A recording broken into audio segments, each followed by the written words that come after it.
साधु साधु साधु. धम्मदेशना श्रवण करत असताना एकाग्र चित्ताने आपण देशना श्रवण केली पाहिजे. भगवंत जेव्हा तेव्हा देशना करत असत तेव्हा संपूर्ण लोकांच्या मनाची मानसिकता भगवंत जाणायचे आणि मानसिकतेला अनुसरून भगवंत देशना देत असत. एकाग्र चित्त जर आपलं असेल तर आपण खूप चांगल्या प्रकारे धम्मदेशना श्रवण करू शकतो.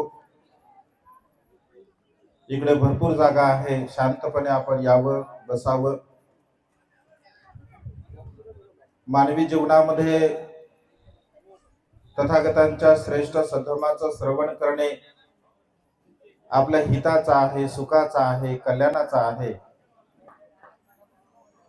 यापूर्वी सुद्धा आम्ही आपल्याकडे आलो, धम्मदेशना दिल्या. मधल्या 2 वर्षामध्ये येणं झालं नाही. आमचे श्रद्धा संपन्न उपासक अशोकजी तेलगोटे हे नेहमीच संपर्कामध्ये राहतात. मुळावच्या परिषदेला आले आणि भंतेजी यावेळेस आपल्याला यावं लागेल असा आग्रह त्यांनी केला. त्यांचा आग्रह तुमच्यासाठी असतो. तुम्हाला धम्मदेशना श्रवण करायला मिळाल्या पाहिजे. भगवंताचा उपदेश तुम्हाला ऐकायला मिळाला पाहिजे. उपदेश श्रवण करून तुमचं जीवन सुखमय झालं पाहिजे, हा त्या मागचा प्रामाणिक उद्देश असतो. जेव्हा आम्ही सुरुवातीला आलो तर त्यांचं ते मनोगत व्यक्त करत होते आणि मनोगताच्या शेवटी त्यांनी अशा प्रकारचं वक्तव्य केलं की 5 वर्षापर्यंत अत्यंत सुंदर पद्धतीने आम्ही कार्यक्रमाचं नियोजन केलं. 5 वर्ष सतत कार्यक्रम करावा असा कमिटीने संकल्प केला आणि 5 वर्षापर्यंत तो संकल्प पूर्णत्वास नेला. याच्यानंतर असे कार्यक्रम करायचे किंवा नाही करायचे, वर्धापन दिन करायचा किंवा नाही करायचा, हे तुम्ही ठरवा, असं त्यांचं ते शेवटचं त्यांचं मनोगतातलं वक्तव्य होतं. मला असं वाटते, माझं वैयक्तिक असं मत आहे, जर वर्षातून एक वेळेस जर आपण येता एकत्र, वर्षातून एक वेळेस जर आपण मूर्ती स्थापनेच्या वर्धापन दिनाच्या निमित्ताने म्हणा, विहाराच्या वर्धापन दिनाच्या निमित्ताने म्हणा, वर्षातून एकदा जर आपण एकत्र येत असेल, धम्मदेशना श्रवण करण्याची ही सुवर्ण संधी आपल्याला जर प्राप्त होत असेल तर हा कार्यक्रम आपण कंटिन्यू केला पाहिजे. त्यामध्ये कुठल्याही प्रकारचा खंड नाही पडला पाहिजे. कारण बाबासाहेब असं म्हणतात की जागृतीचा विस्तव हा सतत तेवत ठेवला पाहिजे. जागृतीचा विस्तव जर तेवत नसेल तर धम्म चळवळ सुद्धा गतिमान राहू शकत नाही. सातत्याने धम्माचे संस्कार आपल्यावरती झाले पाहिजे. सातत्याने रोज आपण विहारामध्ये आलं पाहिजे. जसं बाबासाहेबांच्या आदेशाला अनुसरून किमान दर रविवारी का होईना आपण विहारामध्ये धम्म संस्काराच्या अनुषंगाने आलं पाहिजे. ज्यांना रोज येता येत असेल त्यांनी रोज आलं पाहिजे. कारण धम्म संस्कार होणं आपल्या जीवनावरती अत्यंत महत्वपूर्ण आहे. या प्रसंगी मी एक छोटेखानी उपदेश तुम्हाला करणार आहे. त्या उपदेशामध्ये काही प्रश्न निर्माण होणार आहेत. तुम्ही जर एकाग्र चित्ताने ऐकलं तर त्यामध्ये तुम्ही कोण आहात, त्यामध्ये तुम्ही कुठल्या प्रकारामध्ये मोडता. कारण भगवंताने अनेक ठिकाणी वेगवेगळ्या प्रकारचे उपदेश दिले. निसर्गातील उपमा भगवंताने दिल्या, प्राण्याच्या पशूंच्या उपमा भगवंताने दिल्या, वेगवेगळ्या प्रकारच्या उपमा देऊन भगवंताने आपला उपदेश दिलेला आहे. एका ठिकाणी भगवंत श्रावस्ती नगरीमध्ये वास्तव्य करत असताना मानवी मनुष्याचा जो स्वभाव आहे त्या स्वभावाच्या संदर्भामध्ये भगवंत उपदेश देतात. उपदेश देत असताना भगवंत असे म्हणतात की या संसारामध्ये 4 प्रकारची लोक आहेत. जसं आता तुम्ही इथे बसले, किती प्रकारचे आहे तुम्ही? तुमचे प्रकार किती आहेत? आमचा तर एकच प्रकार आहे, आम्ही मनुष्य आहोत. तुमचा एकच आहे का जास्त आहे? कोणता? 2 प्रकार आहेत, एक स्त्री आणि पुरुष आहेत. पण भगवंताने 4 प्रकार सांगितले. मनुष्याचे 4 प्रकार भगवंताने सांगितले. तर या 4 प्रकारापैकी तुम्ही इथे जे बसलेले उपासक आहेत, आता तुम्ही जे इथे बसला आहात, इथेच बसला आहात का? सर्वच्या सर्व इथेच आहात का? म्हणजे शरीराने तर आम्हाला दिसत आहे, पण मनाने इथे आहात का? का पाठीमागचा सुगंध येत आहे? होऊ शकते, कारण शरीराने जरी तुम्ही इथे बसलात तर मनाने इथे सर्वच जण आहात असं काही होऊ शकत नाही. पण जर तुम्ही इथे मनाने आहात आणि शरीराने जरी तुम्ही इथे आहात तर नक्कीच मात्र तुमचा लाभ होणार आहे. नक्कीच तुम्हाला समजेल मला काय म्हणायचं आहे, तुम्हाला त्यामधून काय बोध घ्यायचा आहे. कारण आपण इथे बसलो, एकदा भगवंताकडे एक तरुण युवक येतो. माझा विषय सांगणार आहे त्यापूर्वी 2 मिनिटाचं एक उदाहरण सांगतो. एक तरुण भगवंताकडे येतो. नेहमी लोक भगवंताकडे यायचे काही ना काही प्रश्न विचारण्यासाठी, शंका कुशंका मनामध्ये निर्माण झाल्या तर यायचे. एका तरुणाच्या मनामध्ये सुद्धा शंका कुशंका निर्माण झाल्या. तो बेचैन होता, दुःखी होता, कष्टी होता आणि त्याला असं वाटलं सर्वच लोक भगवंताकडे जातात, आपण सुद्धा गेलं पाहिजे. सकाळी सकाळी तो भगवंताकडे जातो. भोजनाची भगवंताची वेळ असते, म्हणजे भिक्षाटनाची. त्या वेळेमध्ये तो भगवंताकडे जातो, भगवंताला वंदन करतो आणि म्हणतो, भगवान मला काही प्रश्न विचारायचे आहे. भगवंत जाणतात त्याच्या मनाची मानसिकता आणि त्या मानसिकतेला अनुसरून भगवंत पाहतात की आता जर याला उपदेश दिला तर त्याच्या काही लक्षात येणार नाही. कारण कधी केव्हा कुणाला उपदेश करावा हे भगवंत जाणायचे. डायरेक्ट भगवंताने उपदेश काही लोकांना दिले नाही, तर कधी कधी भगवंत त्याला त्याची जाणीव करून द्यायचे. त्याला म्हणतात की ठीक आहे, माझ्या सोबत चल, आता भिक्षाटनाची वेळ आहे. आणि भगवंताच्या सोबत तो चालत असतो पाठीमागे. चालताना रस्त्यामध्ये एक छोटासा दगड असतो. तर भगवंत त्याला म्हणतात की हा जो दगड आहे, हा दगड उचलून घे. तो ऐकतो, दगड उचलतो. भगवंत चालतात समोर, हाही भगवंताच्या पाठीमागे चालत राहतो. बऱ्याच वेळापर्यंत तो चालत राहतो आणि बऱ्याच वेळापर्यंत चालल्यानंतर तो दगड जो असतो, काही काही लोक सांगकामी असतात, एकदा सांगल्याशिवाय काही करत नाहीत ते. भगवंतानं त्याला दगड उचल म्हटलं, त्यानं तो काही फेकून दिला नाही, उचलला आणि हातातच ठेवला. भगवंताच्या पाठीमागे तो चालू लागला. बऱ्याच वेळापर्यंत त्याला दगड असह्य झाला, कारण छोटा जरी दगड असेल तरी किती वेळापर्यंत आपण हातामध्ये ठेवणार आहोत. जेव्हा त्याला दगड तो असह्य होतो तर तेव्हा तो भगवंताला म्हणतो की भगवान हा दगड फेकू का? भगवंत म्हणाला, अरे तू फेकला नाही दगड? नाही ना भगवान, फेकला नाही. अरे दगड तू फेकायचा होता तेव्हाच, एवढ्या वेळापर्यंत ओझ तू का सांभाळलं? भगवान मला असं वाटलं तुम्ही म्हटलेच नाही म्हणून मी काही तो दगड फेकला नाही. भगवंत असे म्हणतात, अगदी हा छोटाशा दगडाचं ओझ एवढ्या वेळापर्यंत तुला सहन झालं नाही, तर एवढ्या दिवसापासून ज्या विचारांचं ओझ तुझ्या डोक्यामध्ये आहे, खरंच तुला किती दुःख होत असेल, तू किती बेचैन असतील, किती कष्टी असतील.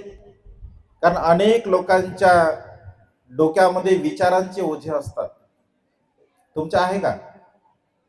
तुम्ही ओझ घेऊन बसले का असं विचारांचं? आहे का ओझ? आहे ना बाबा. रागाचं ओझा आहे, द्वेषाचं ओझा आहे, मीपणा, अहमपणा, गर्व, ईर्ष्या, सर्व प्रकारच्या विकारांचं ओझ मानवी मनामध्ये बघा असते. ज्यांचं अधिक ओझ त्याचं अधिक दुःख, ज्याचं कमी ओझ त्याचं दुःख कमी आहे.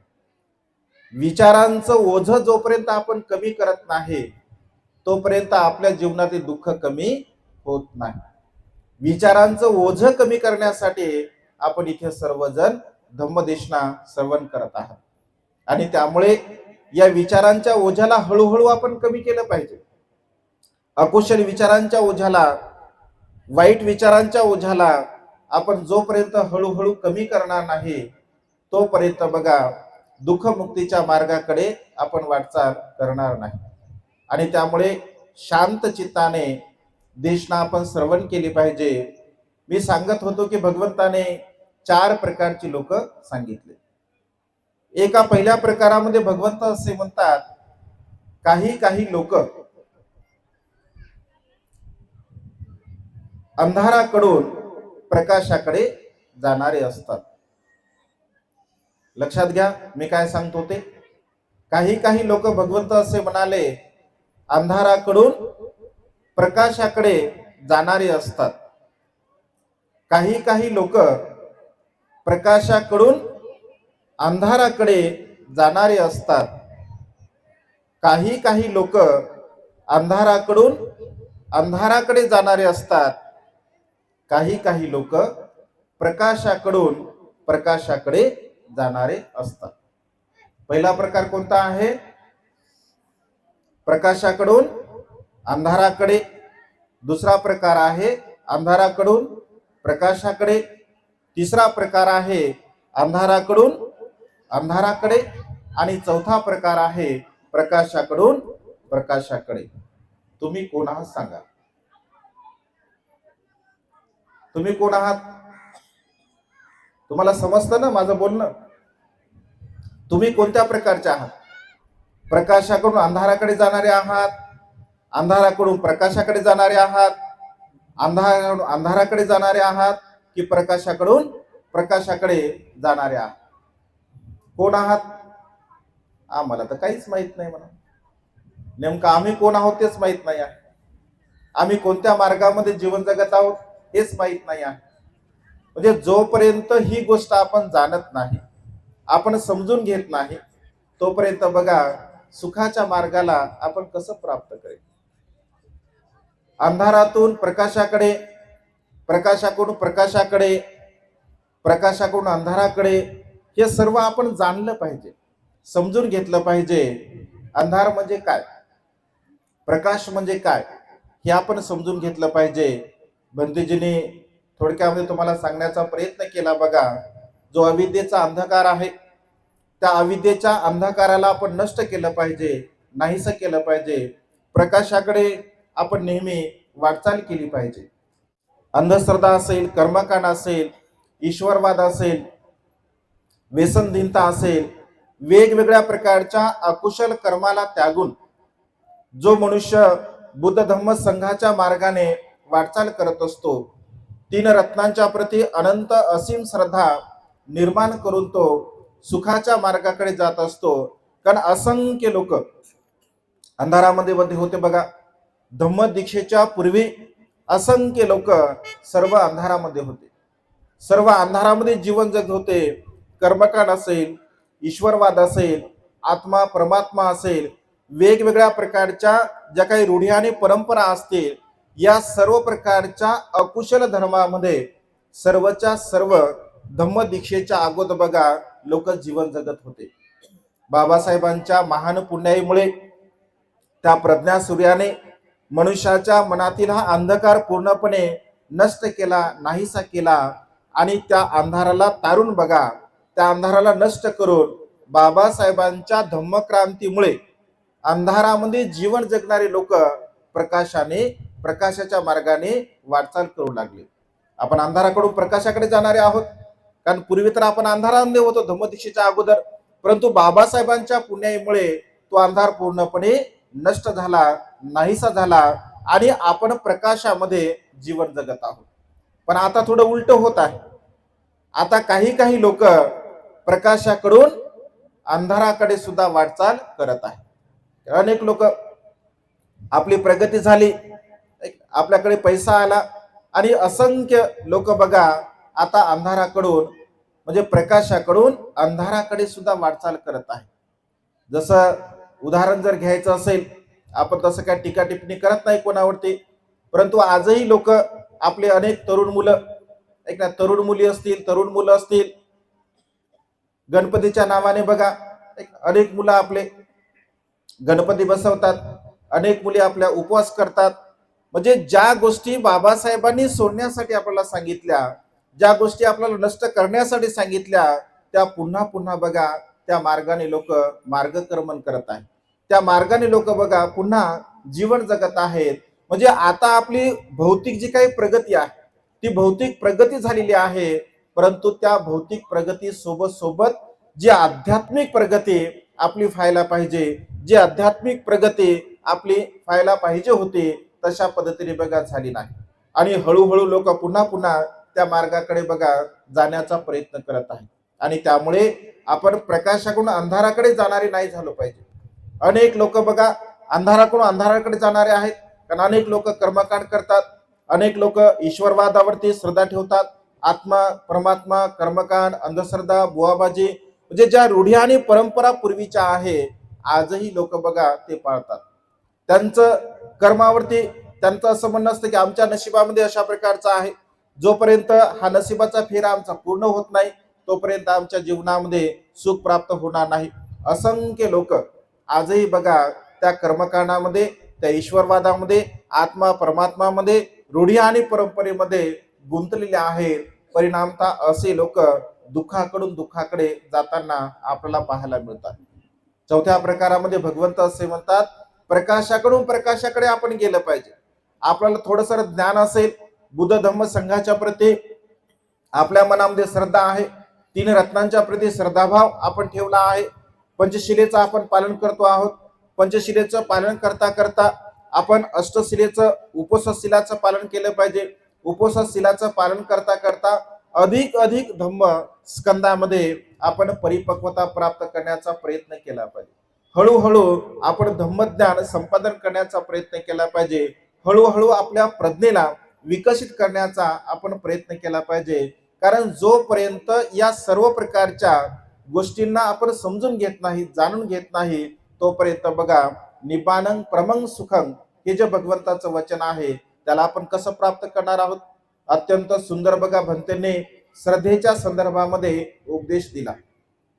वेगवेगळ्या प्रकारचे उदाहरण भंतेने दिले की श्रद्धा किती महत्वपूर्ण आहे. श्रद्धेशिवाय तुमच्या जीवनामध्ये दुःखमुक्तीच्या मार्गामध्ये तुम्ही वाटचाल करू शकत नाही. आणि त्यामुळे केवळ 3 रत्नावरती आपली श्रद्धा असली पाहिजे. बुद्धरत्न, धम्मरत्न आणि संघरत्न. भगवंताचं हे जे 3 श्रद्धास्थान आहे, बाबासाहेब असं म्हणतात, नथी मे शरणंगय्य, बुद्धो मे शरणं वरं, नथी मे शरणंगय्य, धम्मो मे शरणं वरं, नथी मे शरणंगय्य, संघो मे शरणं वरं, एतेन सच्चवज्जेन होतो मे जय मंगल. बुद्धाशिवाय, धम्माशिवाय आणि संघाशिवाय माझं कुठल्याही प्रकारचं श्रद्धास्थान नाही, असा दृढ संकल्प आपल्या चित्तामध्ये आपण निर्माण केला पाहिजे. कारण हे 3 रत्न जगामध्ये सर्वश्रेष्ठ आहे. या 3 रत्नाशिवाय यंकिंची रत्न लोके, या संसारामध्ये बुद्धरत्न, धम्मरत्न आणि संघरत्न शिवाय श्रेष्ठ रत्न नाही. आणि त्यामुळे आपलं कुशल कर्म आहे, आपलं पुण्यकर्म आहे की बाबासाहेबांच्या महान पुण्याईमुळे हा तथागताचा पवित्र सद्धम्म आपल्याला प्राप्त झालेला आहे. बाबासाहेब असं म्हणतात की माझं मन मजबूत आहे. तुमचं मन मजबूत व्हावं, तुम्हाला नैतिक बल प्राप्त व्हावं. कारण स्वतः बाबासाहेब अनुभूतीने म्हणतात की माझं मन मजबूत आहे, मला नैतिक बल प्राप्त झालं आहे. तुमचं मन मजबूत व्हावं, तुम्हाला नैतिक बल प्राप्त व्हावं, म्हणून बुद्धांचा धम्मसंस्कार मी तुम्हाला देत आहे. मानवी मनाला परिपक्वता प्राप्त करण्यासाठी, आपल्या मनाला बलवान बनवण्यासाठी, आपल्या मनाला सुदृढ बनवण्यासाठी आपलं मन हे संस्कारित असणं अत्यंत गरजेचं आहे. जोपर्यंत आपलं चित्त, आपलं मन संस्कारित होत नाही, तोपर्यंत बघा दुःखमुक्तीच्या मार्गाकडे आपण वाटचाल करत नाही. आणि त्यामुळे बांधवांनो, बाबासाहेबांच्या पुण्याईमुळे हा तथागतांचा पवित्र सद्धम्म आपल्याला प्राप्त झालेला आहे. या सद्धमाचं आपण खूप चांगल्या प्रकारचं अनुसरण करावं, आचरण करावं. आणि हा जो जागृतीचा विस्तव आहे, हा सतत आपण तेवत ठेवण्याचा प्रयत्न केला पाहिजे. धम्म आचरण जोपर्यंत आपण दुःखमुक्त होत नाही, जोपर्यंत आपण श्रोतापन्न होत नाही, सकृतागामी होत नाही, अनागामी होत नाही, अनंत होत नाही, तोपर्यंत धम्म आचरण आपण आपल्या जीवनामध्ये सातत्याने त्याचं धम्म आचरण करण्याचा प्रयत्न केला पाहिजे. आपण शील पालन केलं पाहिजे, आपण दान पुण्य केलं पाहिजे, आपण प्रज्ञेचा अभ्यास केला पाहिजे. जेवढं अधिक कुशल कर्म पुण्यकर्म आपण करू, तेवढं बघा आपल्या जीवनातील जे दुःख आहे, राग असेल, द्वेष असेल, लोभ असेल, मोह असेल, मीपणा, अहंपणा, गर्व, ईर्ष्या, या सर्व प्रकारच्या विकाराला आपण नष्ट करू शकतो. आणि त्यामुळे एक सुवर्ण संधी आपणा सर्वांना आहे धम्म आचरण करण्याची. आपण सातत्याने धम्म आचरण करावं, आपल्या मनाला दुःखमुक्तीच्या मार्गाकडे घेऊन जाण्याचा आपण प्रयत्न करावा. यानंतर तुम्हाला अत्यंत सुंदर आणि मार्मिक असे धम्मदेशना ऐकायला मिळणार आहे. पुन्हा पुन्हा ही संधी आपल्या जीवनामध्ये येत नाही, पुन्हा पुन्हा धम्मदेशना श्रवण करायला आपल्याला मिळत नाही. कारण धम्मदेशना श्रवण करणे हे आपल्या जीवनातील महान आणि असीम असं पुण्यकर्म असते. सुखा सद्धम्म देशना म्हणजे भगवंताची सुखकार ही देशना असते. आणि या सुखकारक देशनेला श्रवण करण्यासाठी भोजन तर आपण रोजच करतो, ऐक ना. आज भूक लागली, पुन्हा संध्याकाळी आपण भोजन करू शकतो. म्हणजे हा जो जीवनाचा जो आपला क्रम आहे खाणे, तर आपण नेहमीच करतो. परंतु देशना कधीतरी कालेन धम्म सवनं येतं मंगलमुत्तमं असं भगवंतांनी म्हटलं आहे. काळ वेळ पाहून आपण देशना श्रवण केले पाहिजे बघा. आणि हा योग्य काळ आहे. जर तुमच्या चित्तामध्ये तुम्ही जर म्हणजे तीन रत्नांच्या प्रती असीम श्रद्धाभाव उत्पन्न करून या वेळेला, या काळाला जर जाणसाल, तर नक्कीच बघा तुमच्या हिताचं, तुमच्या सुखाचं होईल. आणि त्यामुळे मी काही अधिक असं बोलणार नाही. भक्तीची देशना आम्हाला सुद्धा ऐकायची आहे, तुम्हाला सुद्धा ऐकायची आहे. आणि त्यामुळे आज या मंगलमय प्रसंगी आपणा सर्वांच्या प्रती अनंत असीम अपार मंगल मैत्रीची भावना व्यक्त करतो. भगवंताने सांगितलेले हे 4 प्रकारची लोक आहे, त्यामध्ये जो चौथा प्रकार आहे, प्रकाशाकडून प्रकाशाकडे जाण्याचा आपण सातत्याने प्रयत्न करावा. आपल्या मनातील सर्व प्रकारच्या विकारांना नष्ट करून दुःखमुक्तीच्या मार्गाकडे आपण वाटचाल करावी. एवढी मंगलमय आणि उदात्त कामना वेळेच्या अभावी या ठिकाणी व्यक्त करून ही छोटीशी धम्मदेशना संपन्न करतो. सर्वांचं मंगल हो, सर्वांचं कल्याण हो, सर्वांना दीर्घायुष्य लाभो.